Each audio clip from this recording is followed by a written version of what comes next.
صباح الفل يا اللي معاكم 17 برو ماكس. اللي اشتريته 17 برو ماكس الشاحن جبناه لكم، شاحن ال 17 40 واط ماشي.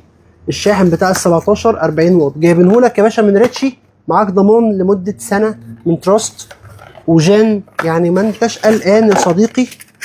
وحته كده في الجمدان صباح الفل ب 800 جنيه، وده سعر ولا الهوا، لان ده هو ده نازل اصلا لل17. طبعا يشحن معانا سامسونج، يشحن كل الكلام ده كله، ولكن خلينا نشوف هذا الجمال. 40 واط اهو، 40 واط اهو، 40 واط اهو، 800 جنيه اهو. فده بتسحبه كده وترجعه تاني ايه عشان خاطر هنا برضو في حته بي دي اهيت ماشي، تشحن معاك برضو. ده يو اس بي 2 40 واط، هنا يشحن معاك 40 واط، هنا يشحن معاك 40 واط. لما تيجي نجرب يحس كده 800 جنيه يا شباب، 800 جنيه في لمبه ليد اهي.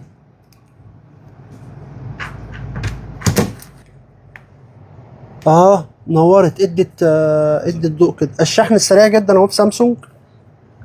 طبعا ده تشتريه مطرح الشحن ال 45 بتاع سامسونج، يبقى اختيار كويس جدا يعني ماشي. للناس برضو بتاعت سامسونج عايز تجيب لي تشاومي، بما ان الحاجه نزلت لابل، فانت طبعا لو شحنت بيها اي موبايل اندرويد فانت كسبان، لان ابل يعني عندها حساسيه في الشحن. فطبعا ده بتاع ال 17 نزل 40 واط. وطبعا تشحن سامسونج، يعني انا ممكن اخد واحد ليا اجربه اصلا في البيت، وانا حاجه تريتشي في الشواحن وفي الباورات يا جماعه. والله العظيم حرام ده يتباع ب 800 جنيه، انا بكلمك بمنتهى الامان. انا رحت الشواحن، اخترت الشواحن اللي فيها سعر كويس. حرام هذا الاداء الجميل قوي يتباع ب 800 جنيه يا بلاش، حرفيا وفكريا وذهنيا وكل حاجه. طبعا انت اشحن بيه اي حاجه، وفي اي كيو اي حاجه جن، فالمفروض انها بتفصل بعد الشحن، ما بتدخلش كهرباء تاني.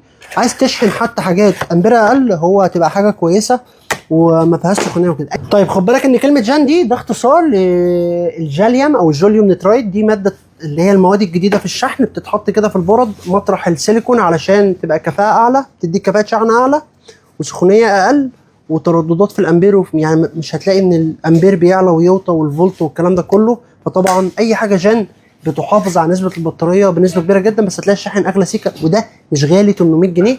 الحق يا صديقي في فرع الزيتون، في فرع مدينه نصر، وفي فرع العبور. كل يوم بنكبر بيكو، او اطلبوا اونلاين ومعاك ضمان سنه من الوكيل. صباحكم فل.